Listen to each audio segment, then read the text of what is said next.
Coming up next is Twitch This Week in Computer Hardware, where Patrick and I talk about the new GeForce GTX 460 graphics cards, Intel's record earnings for this quarter, and the upcoming Sandy Bridge processor.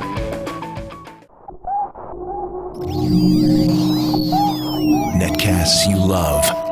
From people you trust. This is Twit. Bandwidth for Twitch is provided by CacheFly at CACHEFLY.com. This is Twitch This Week in Computer Hardware, episode number 78, recorded July 15th, 2010. America needs your money. This episode of Twitch is brought to you by Carbonite Pro. With prices starting at $10 a month, all of your Office PCs can be backed up safely and automatically. For a free trial and to learn more, visit carbonitepro.com. It's Twitch This Week in Computer Hardware. I am your host, Ryan Shrout, joined by your other host, Patrick Norton. Patrick, how are you doing this evening? I'm trying not to make another white meat joke. That's good. I would appreciate it. This is a family show still. Hey, there's nothing that's not family friendly about pork, Ryan. I agree. I don't eat enough of it as far as I'm concerned. We don't have no one's around. My mom doesn't make pork chops or anything for me anymore, so I feel like I'm missing out. But we're not here to talk about food. Unfortunately, we are here to talk about computer hardware, what it means to you, what might be breaking in your system, how we might suggest you fix it. But first, we're going to talk about some new stuff, some cool stuff. New graphics cards. New graphics cards. And so this is one example I'm going to show you right here. Now, this is not a reference card, meaning this is not one that we got straight from NVIDIA. This is one that we got from one of NVIDIA's partners. In this particular instance, this is from a company called Galaxy. Might be new to some people, but they've actually been around for quite a while, manufacturing cards, not really branding them for any other purpose. So this is the new GeForce GTX 460 graphics card. And what makes this card interesting is not the fact that it's in a plastic case that kind of looks like a military box shell casing holder or something like that. It's the GPU inside of it. So the GTX 460 is interesting because it is the first major revision of NVIDIA's Fermi architecture. Fermi is the DirectX 11 part, otherwise known as GF100, otherwise known as GTX 480 and GTX 470 and GTX 465 graphics cards.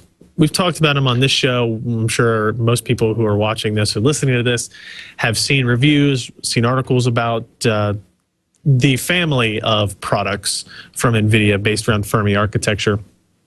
And the problem that people had with NVIDIA's GPUs, this latest line of graphics cards, was not their performance. They perform very well, and their pricing was competitive with AMD's parts, very competitive, in fact.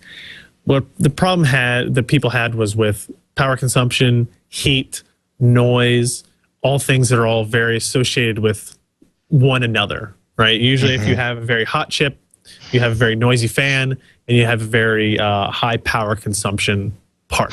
It's just a vicious cycle, people. It is. And while none of those things are really indicative about what kind of performance you're going to get or kind of value for your performance that you're going to get, they're still annoying. They're still annoying, right? And a lot of people take them into consideration. If you have 4 PCs running in your office, it's always nice not to have them pumping out gallons and gallons of hot air. What's your air conditioning bill in January like? Because didn't you tell me you had like 38? You mean, so right now, we've had several PCs running all day, and the air conditioning is having trouble getting below 77 degrees in the building, which I'm trying to get to because it's a little warm right now. The benefit of renting an office where all of your utilities are included, Patrick, is that I don't have to look at the air conditioning bill. Yeah, that makes it somewhat more affordable, doesn't it? Okay, yeah. Sorry. I didn't mean to digress there, but it was just one of those moments where I was like, As I've been there, like I worked in a building where the AC shut off at 6:30, and the temperature in the lab would be up over 85 within an hour. Yeah, that's no fun. Not at all. Yeah, I wouldn't. That would be a problem for me. I do most of my work after 5 anyway. So what's interesting about the GTX 460, although it's only 5 points lower than the GTX 465 that's been for sale since the March, April, May timeframe, the GTX 460 is actually a brand new GPU. If you go to my review that I wrote on PC Perspective, you will see pictures. To kind of doing the classic, here's a standard American quarter next to the graphics processor. So this way you can compare the size of the GPUs from chip to chip. That being said, it is noticeably smaller. It goes from 3 billion transistors to 1.95 billion transistors. So that's still a lot of transistors, but we're talking about like a 50% cut in die size there.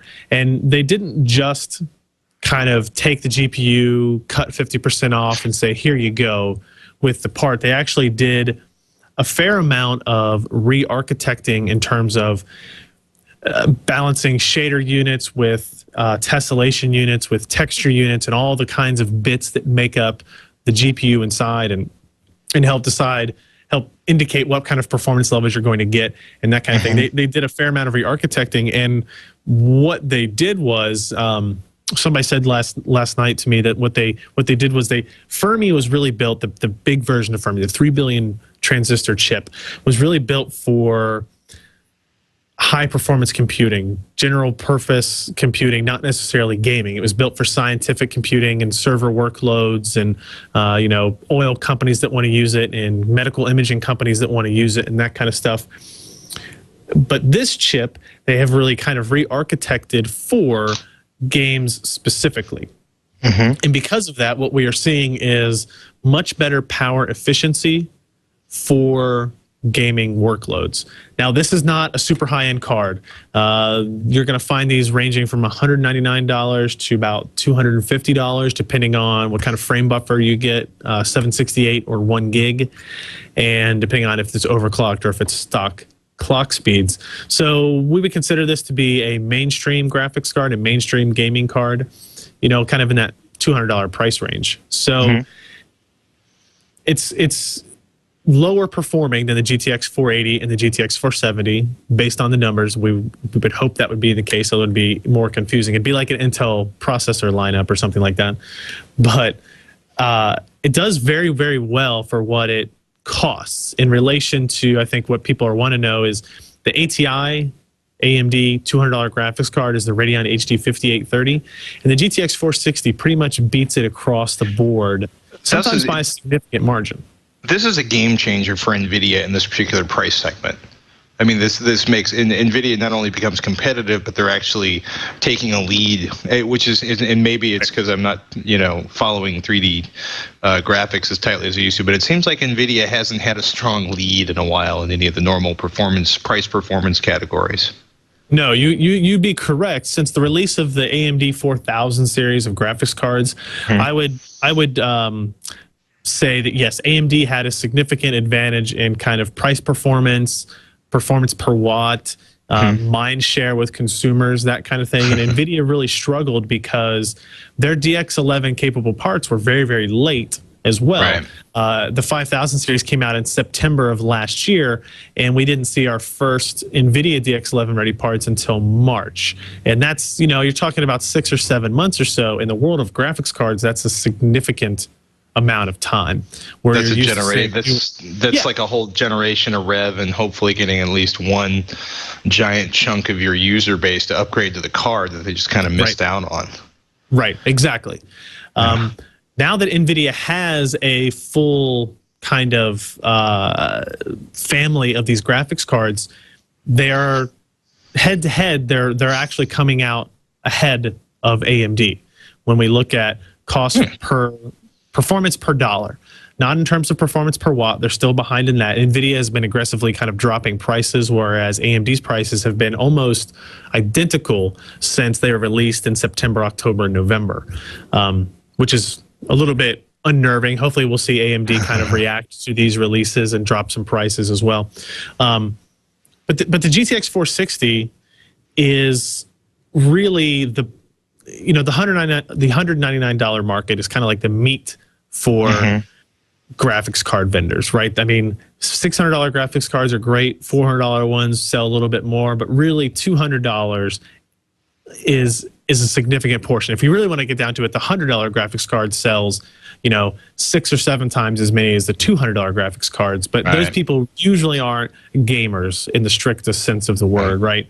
They're just people who think they need a new graphics card. So you're actually talking about aftermarket and user installed. You're not talking about OEM sales. Correct. Okay. Correct. Yeah. Yeah, because if we get into that, it's integrated graphics all the way and Intel wins and that's a totally different debate. But it's been a long time since we've been able to say, like you were pointing to, it's like NVIDIA has the best option at point A. Bar none, NVIDIA is the best option there. And this GTX 460 does that. It's interesting. Now, you can't support 3 monitors off of a single card like you can with the AMD cards. That's definitely a disadvantage. You can run a pair of these in SLI, and then you can do 3 multi-monitor gaming that way. Otherwise, you're limited to 2 displays. The AMD cards have an integrated audio controller that works fantastically with their integrated HDMI output and that kind of stuff. Another little advantage. But this card in particular actually has mini HDMI. It's kind of interesting layout that they've got here. You can see they've got a pair of dual link DVI outputs, and then the smaller one it's hard to really see. It's a mini HDMI connection, and Galaxy actually includes a mini HDMI to HDMI cable, so you don't have to worry about that aspect of it or finding an adapter. The only other interesting part about this aftermarket one, now this is particular to Galaxies, is it has this interesting fold-out fan, right? And it's actually completely removable. You can disconnect the power cable there and take the fan off. Benefits to that being, cleaning, being able to access the heatsink itself to clean that off a little bit better. Not a necessary feature, I would say, by any stretch of the imagination, but just kind of... It's a nice gimme. Yeah, how are they trying to differentiate at this point? Well, they've gone for the sort of aliens, industrial, space marine kind of design with the flip-out fan that actually provides pride. I mean, if you've ever cleaned half of your cat's, previous 6 months of shedding out of your graphics card, you're probably looking at the idea of maybe not having to get out my jeweler's screwdrivers and spend the afternoon disassembling the fan. You know what I mean? Like you've had that moment where you're like water cooling something and you're like, wow. 27 screws to hold the cover and the fan down. You know what I mean? There's moments where you can tell that there's moments where I think graphics card engineers working on cooling, like on one hand, they're like, we're going to get the thermals, we're going to make it really, we're going to make it overclockable, and we're going to see how many screws and really bizarre joints we can put into the thing. So anything that they can do to kind of ease that is nice. The only other point I want to make about the GTX 460 is that keep an eye out for good deals on overclocked cards. This particular model runs at 700 megahertz, which is only a 25 megahertz increase over the standard clocks of 675. But there are models out there that are selling with 800 megahertz and 810 megahertz clock speeds on them, which is, you're talking at about 15 to 25% difference in clock speed. And that's going to translate almost directly to frame rate increases and playability increases in your games. It's not kind of like overclocking your CPU may or may not affect what your gaming performance is, depending on whatever configuration you have. Overclocking your graphics card is almost always going to make a difference. And if you can get one of these cards with a gig of memory and running at 800 megahertz for $25 or $30 more than reference speeds, I would almost recommend going that route because keys and overclocking and that kind of stuff, as opposed to doing it yourself. If you're comfortable doing it yourself, you may not want to do that. But a great graphics card for people that don't want to spend $400. They don't want to spend $300. They're much more comfortable in the $200 range. That's pretty much it. What's does your pick very for well on benchmarks. What's your pick for $100? What's your pick for $100 graphics card now? I would still, the AMD 5500 series of cards is still very, very good for that. NVIDIA has not yet been able to bring the Fermi architecture down to, and this is the lowest cost Fermi architecture card you can get. When you go to something beyond this, you are talking about a 2-year-old design in terms of architecture and GPUs and that kind of thing. So AMD's 5500 series, I think, starts in the $89 to $120 range, and I think they offer a lot of good features, multi-monitor support, relatively good gaming, and that kind of thing. DirectX 11 support for that type of $100 price segment for sure. Good to know, sir. You know what else is good to know, Patrick? Intel's making ridiculous amounts of money. When you can make a lot of money. Yeah. Leading economic indicators trending up, which means we're all not going to be subsistence farming in 2 years. I think that's a huge plus. You know what I mean? It's like first the chip manufacturing, equipment manufacturer orders start ramping up, and Intel's orders start ramping up, and all of a sudden, okay, we're not talking about oil company profits here, but Intel, that was a Freudian slip. This is their single best quarter in the history of the company. Yeah, and I think we're having lag issues.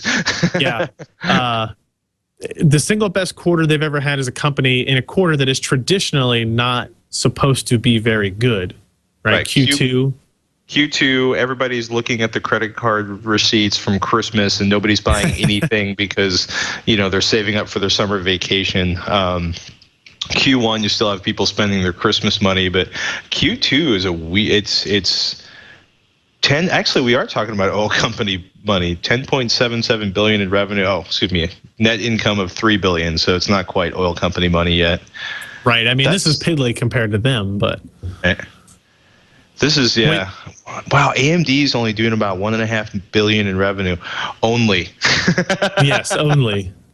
A mere $1.5 billion. It kind of helps you put things in perspective when you realize that AMD's profit for this quarter is nearly 2x the gross revenue of AMD as a company. It really kind of, that whole David Goliath thing really kind of comes into focus when you see numbers like that. It's also nice to know that a company that's so much smaller can so dramatically impact. I mean, the current performance of Intel products is directly based on AMD kicking Intel's ass for a year or two. Right. And Intel stepping up to the challenge. I think, is it safe to say Pat Gelsinger primarily stepping up to the challenge and creating competitive engineering teams and scrapping architectures and all of this amazing processing power we're getting for, it's literally exists. And also, I got to say, in the dark past, companies like Cyrix and who is long gone at this point, but Cyrix and AMD have kept Intel on their toes, making things affordable. So is this pent up? Do you think this is mostly corporate sales or consumer sales, or was it a blend, or who's spending all this money? I would say it's possible we're seeing a lot of residual Windows 7 upgrades at businesses is probably part of that. You've got to look at Atom sales being still very, very high. I mean, I think we've kind of seen that peak in terms of the netbook market phenomenon. Yeah.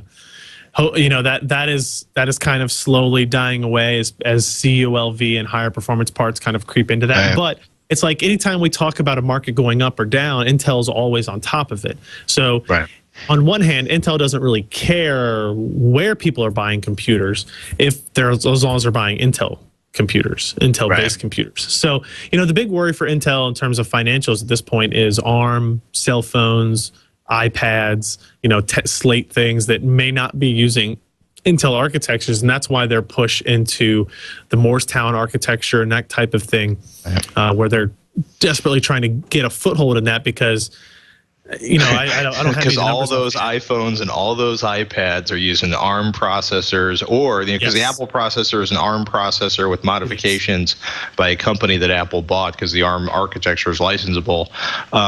So yeah, Intel's desperate to get a chunk of that market. Not quite as desperate as Microsoft is to get into the cell phone market in a big way, but Right. certainly the sensation is there. I don't have the numbers in front of me, but look up how many computers are sold every year versus how many cell phones are sold every year, and you'll easily see why Intel is desperate to make their mark in that world. There was in this story by Josh posted on our site where we talk about this. He says there's some speculation that this high revenue in Q2 and high profit in Q2 for Intel is like a blip due to pent up spending needs. But Intel is forecasting higher revenues for Q3 and even higher revenues for Q4 as well. So and all the whole SEC thing, they're not just going to come out and lie. They're obviously basing those estimates on something. That doesn't mean they're necessarily going to be correct, but it is out there. So they have to be in the neighborhood of correct, not obviously outright lying. Yes, exactly. The outright lying is the important part there. Let's take a quick break and thank today's sponsor of This Week in Computer Hardware, Carbonite Pro. Business PCs crash all the time, even those new ones that everybody's apparently buying and giving Intel cash for. These days, it's mostly because of hard drive failures, viruses, things that people download they don't realize that they're downloading. But you can be sure to keep your business up and running even if your computers aren't with Carbonite Pro. Carbonite Pro will back up all of your PCs on the business automatically whenever they are connected to the internet. A few more things you should know about the service is it's safe. Your files are encrypted before they leave your computer for maximum security. It's easy to use, whether you're a computer novice or a full-fledged techie. It's automatic. It backs up your files whenever you are online, as we've already said. It's affordable with prices starting at just $10 a month, and you only pay for the amount of backup you actually need. And it's one account with one monthly bill. Carbonite Pro gives you a centralized dashboard for you or your administrator to get a backup status summary of all the computers in your business. If there's ever a data loss problem, not only can you access that data as the administrator, but each employee themselves can actually access their own backup files for easy distribution. You can be notified whenever anything goes down, and your office can be up and running again with no headaches or time lost. And because your files are backed up off-site, each person can access their own files from any computer or even their iPhone or BlackBerry with Carbonite's free applications. All this means you can focus on growing your business and leave the backup to Carbonite Pro. You can try Carbonite Pro for free for 30 days with prices starting at just $10 a month. More details and to sign up for that free 30 days, go to carbonitepro.com. And we thank them for their support of This Week in Computer Hardware. Let's talk about, well, I guess we've got another bit of Intel news here. Sandy Bridge. Not money, more about technology, which is always good. Intel is apparently, according to a story from PC World, ramping up Sandy Bridge, which is their next generation processor, for a quicker release than they had originally anticipated. That those types of things don't usually happen very often in the technology world, so it's always good when we can see things like that. For those of you who don't know, the kind of general overview of Sandy Bridge is that it is a single die chip now that will include graphics as well as the standard processor cores on a single die as opposed to having them on separate chips, that type of thing. It's a 32 nanometer technology as well. According to this story, Intel started sending sample chips from the Sandy Bridge family to customers last quarter, giving them a chance to see what the chips can do, start building their systems around it, and that kind of thing. And let's see, what do they give for a date here? It looks like we should actually start seeing systems and products available before the end of the year. Originally, we were kind of predicting Q1 of 2011. Now that's being pulled into Q4 of 2010. So that's good. I mean, it's good news for everybody in terms of progression of technology, lowering prices of the current platform. These fall in, does the Sandy Bridge architecture fall in between the Atom and the Core i3, or Is it a Core i3 or an Atom? Sandy Bridge is a overarching architecture like Nehalem was. So there will be super high-end parts with this architecture, mid-range, all the way down to what we know now as Core i3 and that kind of stuff. So I'd imagine we'll see everything from the $1,000 processor to the $100 processor using Sandy Bridge. Maybe not out of the gate, but within 3 to 6 months type of thing. So Sandy Bridge will be the replacement for Core i7, Core i5 parts. We don't know exactly what they're going to be named. There's rumors that they're going to be called Core i9 or something Core i12. I don't really know where they're going with this, but or Core 4000. Core 4000, something. They'll come up with something that won't make any sense to anybody. Again, hopefully. Kind of like the BMW naming system. It's kind of weird. Is just the architecture moving along so well they feel like they can ramp it up early? I mean, that's just strange. Has Intel gotten so good at designing chips that things are moving? You know what I mean? Like nobody releases an architecture early. So the only reason they would move ahead is two things. They would save money or they would make more money.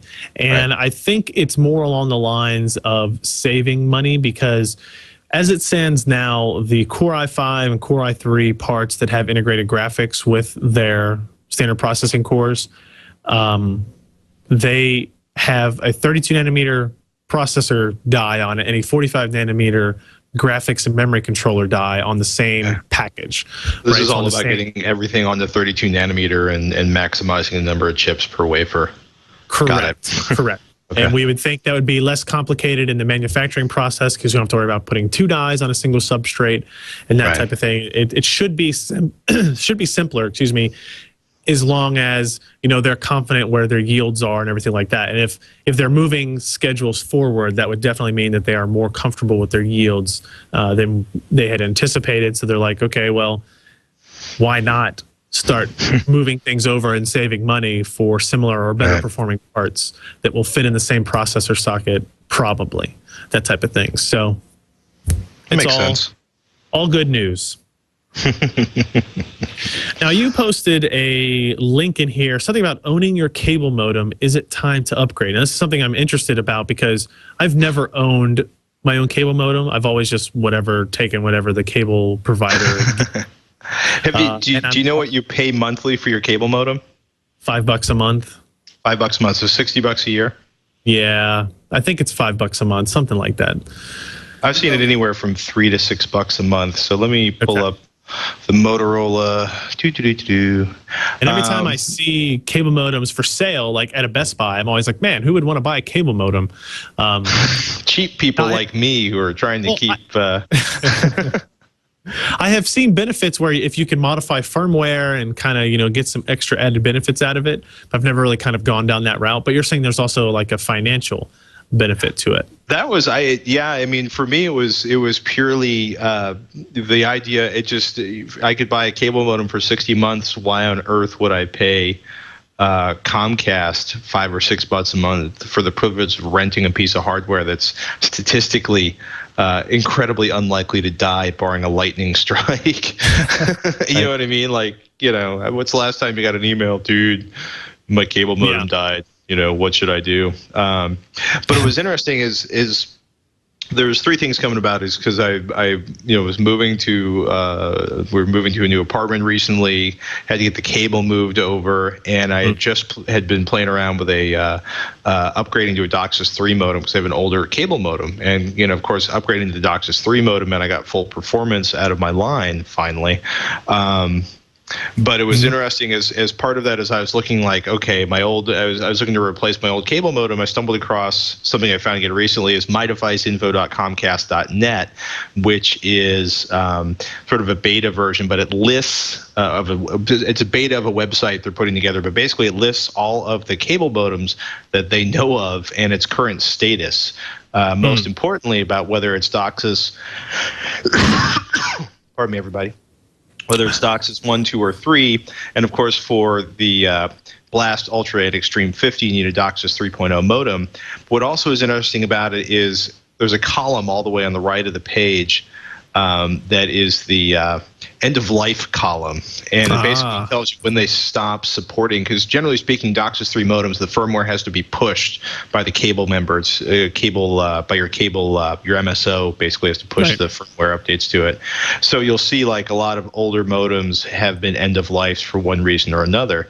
So if you're wondering what's going on with your cable modem, or if you want to save yourself $60 a year, stick it to the man. Which may or may not appeal to anybody out there. It's worth taking some, and especially before you buy a cable modem, even used, take a couple minutes to eyeball what's going on. Obviously, if Comcast is your cable provider, which it is for a lot of people, I'm hoping that various and sundry other cable ISPs, cable-based ISPs, have similar easy access to the documentation on that. Right. Or at least easy access once you actually find the Comcast beta trial cable devices page buried deep within the hardware site. Yeah, so I just checked my local internet provider, which I'm not very happy with right now, but you're stuck with the choices you got. Insight, cable modem purchase for $50 or cable modem rental for $3 a month. So those are the two options they give you for that. Now, one of the things, I think the days of this are done, where you could buy a modem, a cable modem, kind of do some hacking on it and get faster upload or download speeds. Yeah. I think those days are gone, correct? Yeah, it may still be out there, partially because there's, cable modems are kind of like set-top boxes, and then it's a very fragmented market, but cable modems, they have more in common than I think the cable boxes. The interesting thing about cable modems is they're all tested by Cable Labs. Everything's vetted through the industry testing operation, which is run through the Cable Labs. And I'm pretty sure they've done maybe the end of life models are the ones that might have firmware hacks or the possibility, because the theory was that all of the bandwidth is available to every cable modem on the system, ... if you could trick the system into letting your cable modem have all the access you wanted. That's how it was explained to me once. It is theft of services. You can go to jail for stuff like that if Comcast is feeling bored and getting all RIAA on you.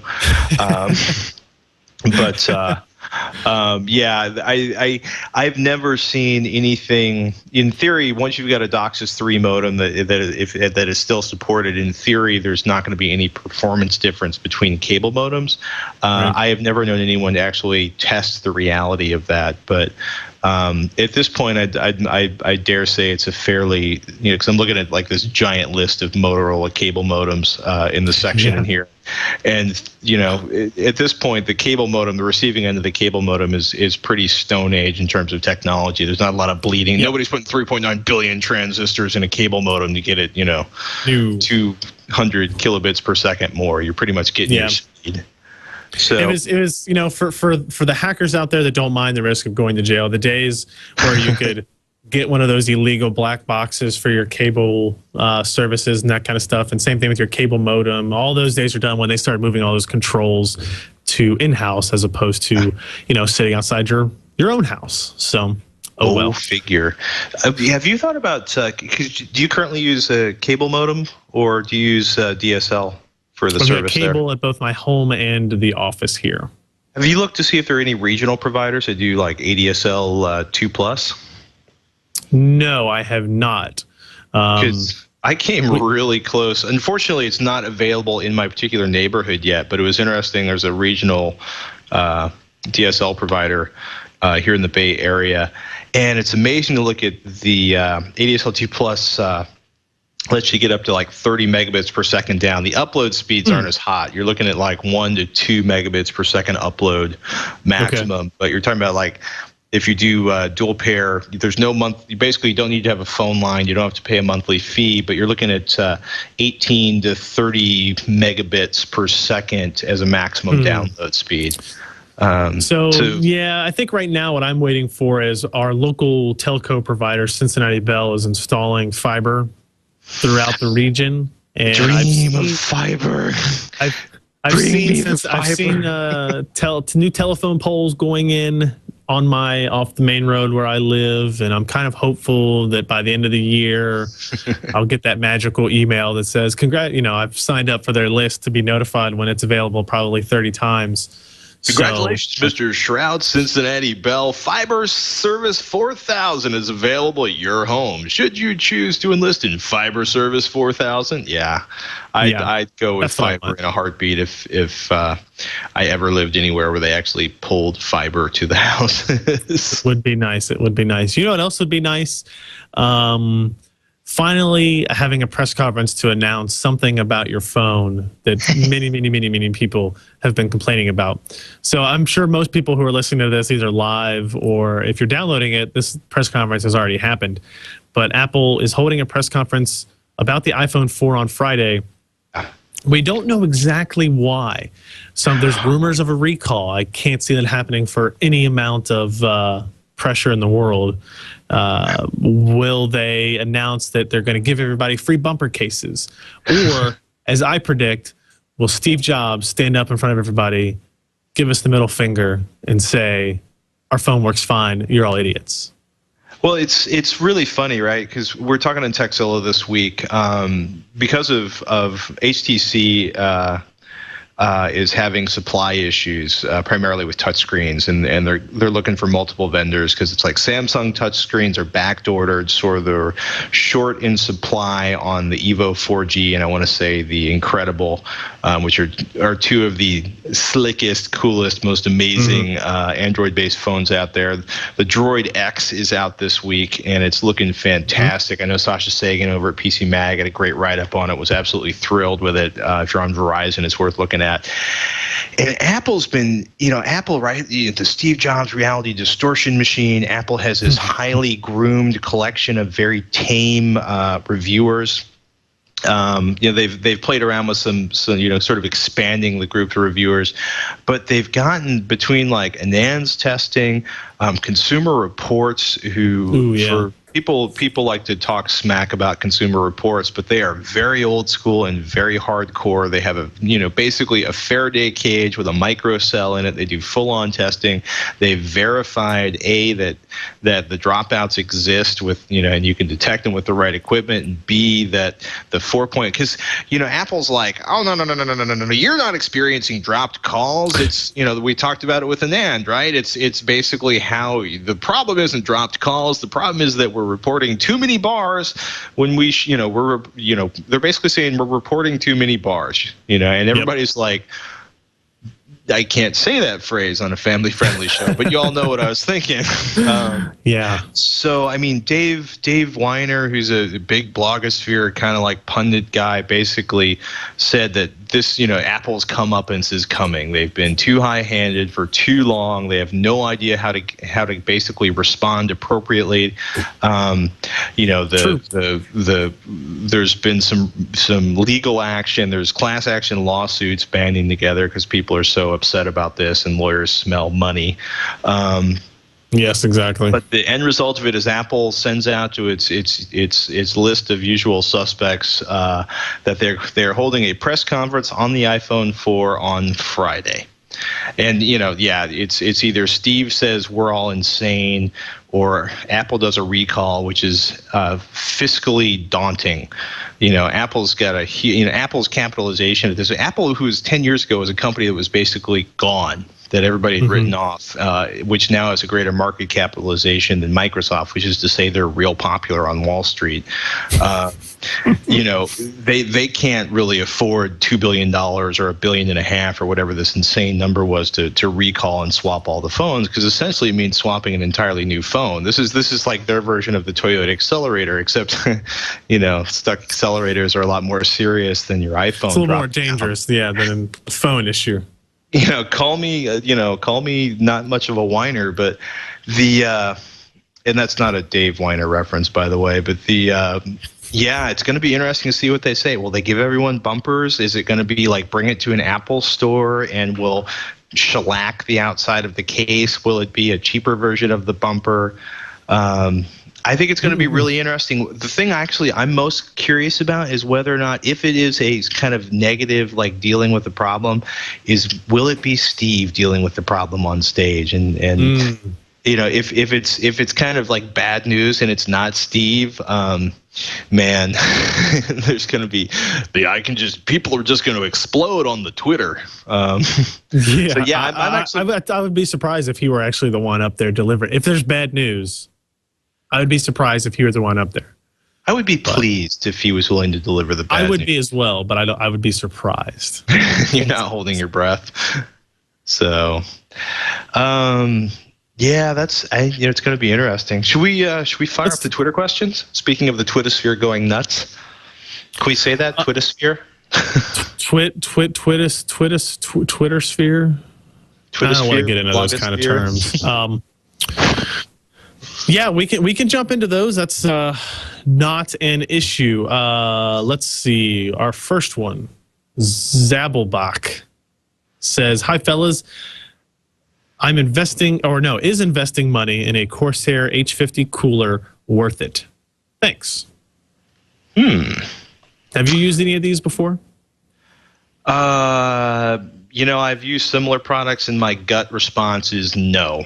Buy yourself a big boy, assemble it with tubing. There are some. It's basically a pre-assembled, relatively inexpensive pre-assembled water cooler. So it's got a little tiny 4-inch radiator with a fan bolted to it, and it's cabled up with this fairly burly look, and it looks like plastic coated Romex going to the heat sink, basically the water block that clamps down in your CPU. Right. This one may be better than some of the other ones I've seen that look like this, but generally speaking, these kind of prefabbed ones do not deliver the kind of performance I would like to see. That said, I have not seen testing for this one, so maybe this one's better than some of the other ones I've seen. It's not particularly better performing than some of the other all-in-one self-contained kind of CPU water coolers, where this is not an expandable system. You've got your water block and pump on one single unit that rests on the processor and mounts to the processor, and then you've got your tubing to a radiator with a 120 millimeter fan, or not 120, whatever I meant to say, fan. Now, I agree with you. It's not going to be nearly as good of a performer as running your own water block, getting a Coolance set up, setting up a big triple rad at the top of your system.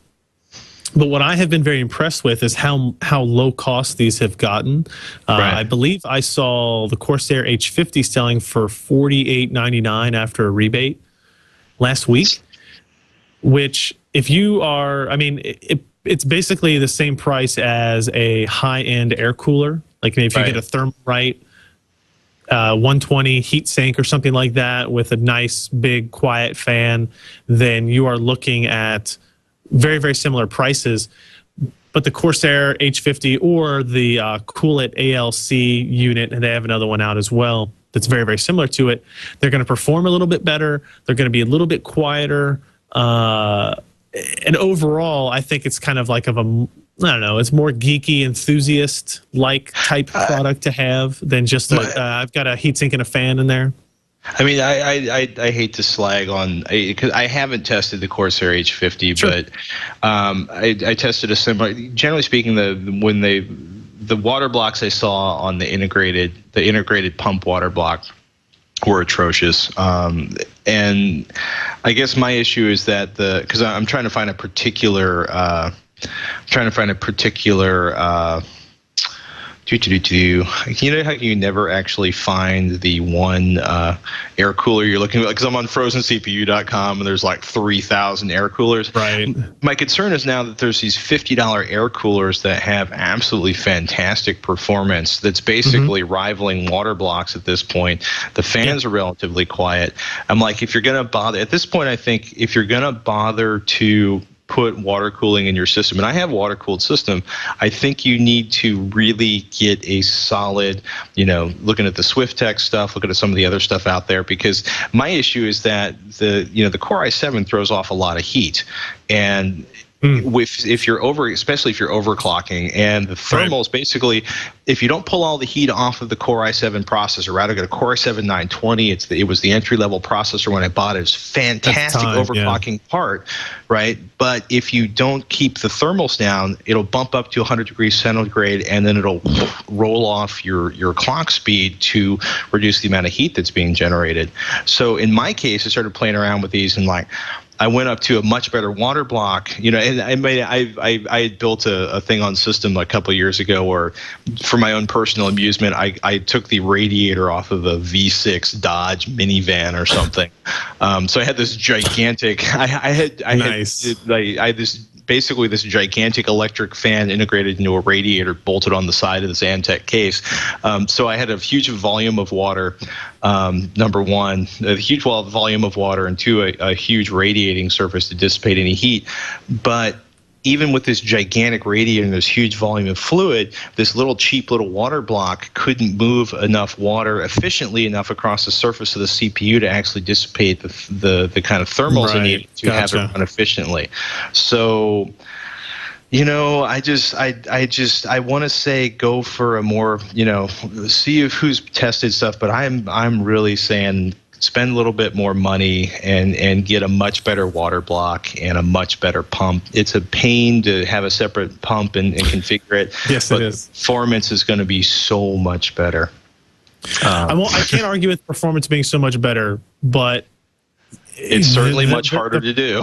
Right. The point about it being harder and easier, I built a computer for our office, and the only thing in it that was loud was this old Zalman heatsink. And I was putting, it's like a Core 2 Q6600, not that old, but it wasn't being used for anything. So I said, all right, I'll put one of these in there. And I happened to have an H50 sitting around that we had reviewed but hadn't actually used yet. And I just popped it in there, and now it's it's nice and quiet and silent, and I don't have to worry about the temperatures and that kind of stuff either. So if it's something where you think you might want to expand on water cooling later, then definitely go with what Patrick is saying here, because you have a lot more flexibility with those types of things as well. We use both here in our testing. You want to take our next question here from JN Tracks. JN Tracks, for gaming, is the GTX 465 a worthy upgrade from the 9800 GX2 with an AMD X2 3.2 gigahertz, 4 gigabyte? Okay, so AMD 3.2 gigahertz AMD X2 processor, 4 gigabytes of RAM, I'm assuming 800 megahertz front side bus. Yep. Basically, it's get a GTX 465 or wait and do a whole new system. I'm thinking wait for a whole new system, or unless he wants to upgrade the graphics card and then turn around and upgrade the motherboard and the CPU and probably the memory in a few months. Yeah, the AMD X2 processor is, it's running at 3.2, so it's relatively high end. It's still somewhat dated. The 9800 GX2, that's an interesting graphics card because it's a dual GPU graphics card, but it's dual 9800s. So it's technically, we're two architectures past that, two full architectures, probably 3 years or more past it. I would say that the GTX 465 would be probably an upgrade in performance, but it wouldn't be super dramatic over that. The 465, we didn't really talk about it a whole lot because when the 460's out, the 465 is essentially done.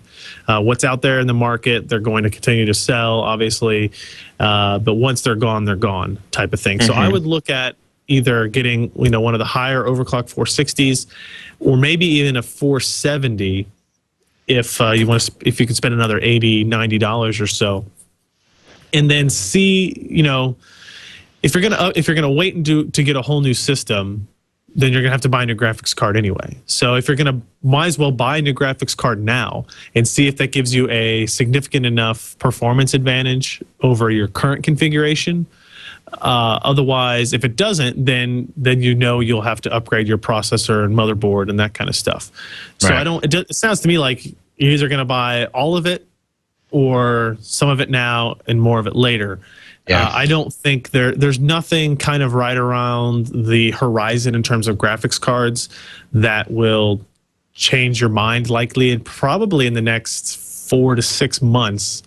I can't say that with any certainty, that I don't know everybody's roadmaps exactly, but I think what we'll see is what's out there now, and obviously you'll see prices kind of come down as time goes by, but I don't think we're going to see anything super dramatic and changing in the world of graphics cards for at least a little bit. So worthy upgrade is hard to weigh. It's hard to gauge, being everybody's system is a little bit different, and what components are the bottlenecks and that kind of stuff. Yeah, it's definitely one of the things we're doing some benchmarking, playing around and trying to figure out whether or not the favorite video games you either want to play at a higher resolution or can't play period at a usable resolution, and figuring out whether that game is primarily GPU or CPU bound, in the sense that, a lot of video games tend to be more intensive on one and the other. Although in the last couple of years, it seems like they're pretty intensive on everything anymore. Yeah, actually, StarCraft 2 testing we were doing here, it turns out that if you are running, if you're doing a map that has eight players on it, and you have several hundred units running around doing all the different actions, it becomes much more of a CPU limited scenario than GPU limited scenario. So I mean, there's a lot of kind of back and forth in there. It depends on what games you're playing and all kinds of different things. But still, I would say it's more GPU limited than CPU limited most of the time. So let's see, our last Twitter question comes from No Touch Snickers, which is kind of funny. Looking to build a new system with dual GTX 260s, and I was going to do an i7 930. Should I wait for Intel Sandy Bridge though? I'm always good. I'm sorry. I was like, wait. Always wait, because every time you wait 6 months, you get twice the graphics performance for the same money or less. I assume he meant GTX 460s. That's true. First of all, just to clarify, because GTX 260s are creme de la creme of what, 2005? Yeah, maybe 2007 or something. 260s aren't that old. So 260s and 280s. I mean, if he's actually building it based on dual 260s, that just means he has an existing configuration. But if he's building a whole new rig, I assume he meant 460s. So you say you would wait. I would say no time like the present, I guess. You're also the guy who has how many monitors in his office right now, and you test hardware for a living. So that's true. I mean, it's funny, right? I lived on $500 PCs for the better part of 10 years, and last year I built this badass, for me, high performance, because basically I need to rip, close to 1,000 CDs and several hundred DVDs and a whole bunch of Blu-rays, and I want a gigantic processor. And so, for me, that was the Core i7-920 and 12 gigabytes of RAM, and now I've got an SSD drive, and I'm about ready to do a graphics card upgrade. But, with PC parts, if you can waiting a few months can often get you a big old chunk of performance and save you some coin in the process. If you can limp along with your current system, at least you can find out what the Sandy Bridge stuff is and see whether or not it's a decent improvement. Plus, when the new processors come out and new GPUs come out, all the existing stuff gets pushed down in price. Don't get me wrong. I don't want to halt the economy because people aren't.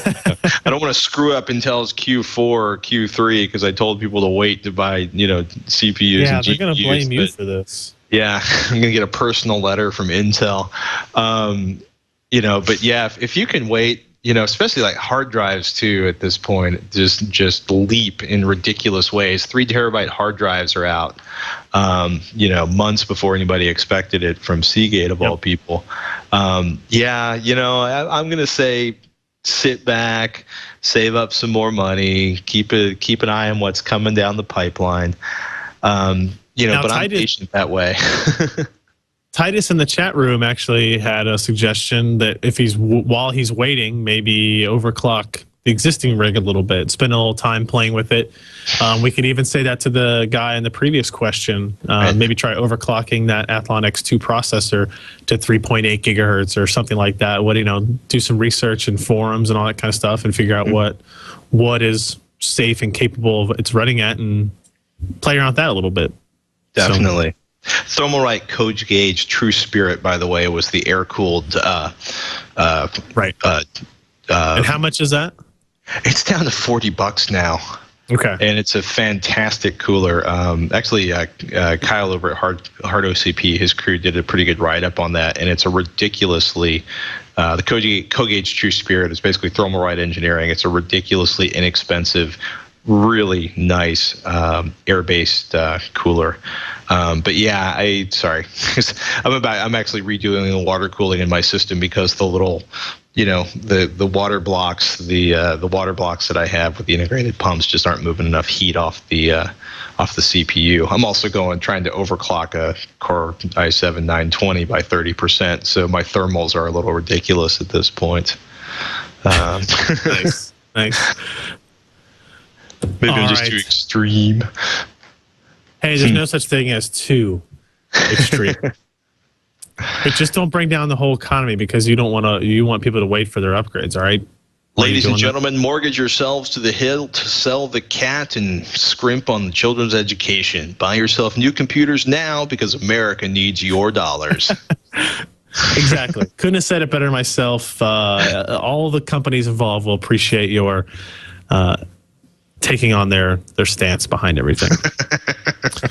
All right. Well, I think that is going to round up our show for this week. Thank you, everybody, for listening, watching live. If you want to watch us record the show live, you can do so every, Thursday at 9 p.m. Eastern Time, 6 p.m. Pacific at live.twit.tv.